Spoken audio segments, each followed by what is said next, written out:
القضيه ديال اليوم غادي تدينا لمدينه بن حمد، مدينه هادئه والساكنه ديالها ناس دراوش ومعظمهم كيعرفوا بعضياتهم، ولكن هذا الهدوء تحول لضجيج وجدل من بعد ما سمعت ساكنه الحي خبر نزل عليهم بحال الصاعقه. اللي واقع هو انه من بعد اذان العصر كلشي بدا كيتجمع باش يصلي، ولكن الناس اللي بغاو يتوضاو ما لقاوش كيفاش يفتحوا باب الحمامات، وقالوا بلي كانوا كيشموا شي ريحه خايبه بزاف خارجه من الداخل. هادشي طبعا خلى الناس يشكوا بلي كاين شي حاجه غريبه لداخل، الشيء اللي خلاهم يهرسوا الباب. وهنا غيلقاو منظر مرعب ما كانش في الحسبان، الدم والاسلحه البيضاء واكياس عامره باعضاء بشريه في كل بلاصه.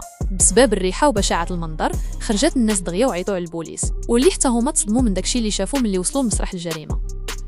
في التحريات لقات الشرطه ان القاتل كان كيحاول يجمع بقايا الجثه في اكياس ويخبيهم في المصارف الصحيه، ولكن شي سبب خلى كل شيء ومشى قبل ما يكمل داكشي اللي كان كيدير. ومن بعد مدت الشرطه البقايا اللي لقاو الطب الشرعي ما قدروش يعرفوا الطريقه اللي تقتل بها الضحيه. الجثه كانت مقطعه اطراف ومجموعه في كيس، ولكن كان واضح من الادله باللي طريقه القتل كانت بالطعن. ومن بعد تقطعات الجثه، وهنا كيجي الجزء المرعب. اللحم كان مسلوخ على العظم بطريقه احترافيه، بمعنى اننا قدام قاتل عارف شنو كيدير مزيان وماشي اول مره. الوقيته اللي هبط قال لك قلنا لي علاش جيتي، قال لك جيت باش نتعلم السلاخ.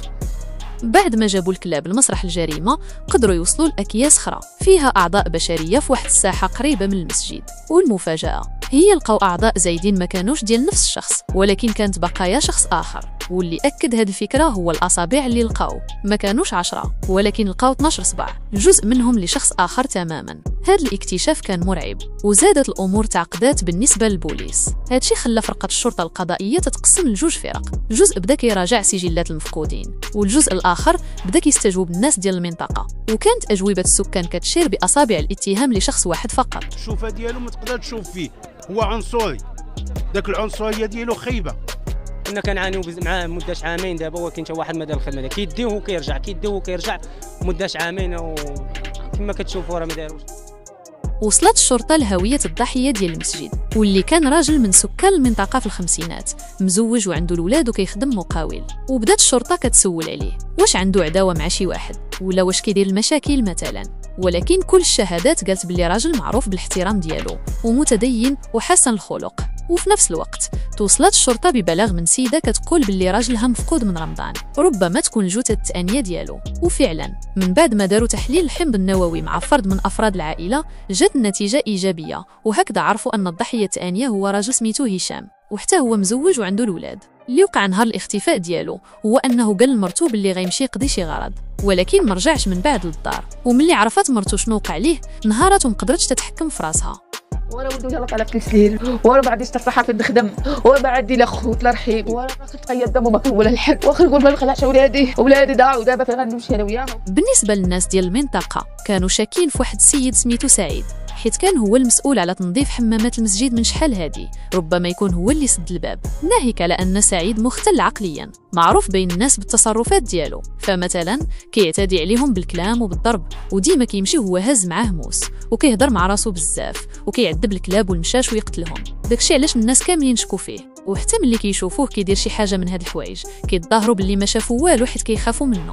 سعيد كانت عليه اكثر من 55 شكايه، وملي فتشات الشرطه الدار ديالو لقاو اشلاء جديده وسكاكين في كل الانواع، بالاضافه لقائمه طويله باسماء الضحايا اللي كان كيخطط لهم.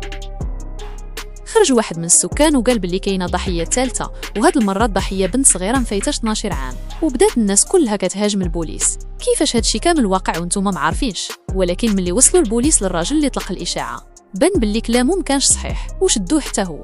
ولكن الاشاعات موقفتش هنا، بزاف قالوا باللي عدد الضحايا وصل ل5، ولكن هادشي حتى هو ماشي صحيح، حيت الخبر المؤكد حتى لدابا هو ان عدد الضحايا 2 فقط. ولكن السؤال اللي كان مطروح بقوه هو شنو اللي خلى سعيد يقتل هاد 2 رجال؟ تحقيقات قالت باللي سبب وفاه ضحيه المسجد هو انه شاف سعيد وهو كيعذب الحيوانات، وقال ليه علاش كدير هاد الشيء، راه حرام. ومن بعد داكشي واجهو باللي كان عارفو كيستعمل حمام المسجد في شي افعال عندها علاقه بالدعاره. ومن داك النهار وسعيد حط هذا الراجل في راسو، وكيقولوا باللي اللي وقع نهار الجريمه هو ان سعيد دخل عليه ملي كان في الحمام ديال الجامع وبدا كيطعنو حتى مات، ومن بعد قطعو. سكان المنطقه قالوا باللي شافوا سعيد وهو غادي لشي محلات الشوا، وكان هز معاه كيس ديال اللحم بغا يشويه، وكاين احتمال كبير ان هذا اللحم كان ديال الضحيه. وقالوا باللي كان كيدير هذا الشيء حتى في القطوط والكلاب، ولولا ان البوليس شدوه كان غادي يزيد يقتل. اما بالنسبه لهشام حتى واحد ما عرف سبب الوفاه ديالو، حتى مرته خرجات وقالت باللي ما كيعرفش سعيد وما عمره هضر معاه وكيبقى السبب مجهول. التحقيقات مازال مستمره في هذه القضيه وحتى واحد ما عارف شنو غادي يوقع في الايام الجايه. بصراحه هادشي كيخلع بزاف. في الختام ندعيو بالرحمه لجميع الضحايا. حتى لهنا غادي نكون وصلنا لنهايه الفيديو.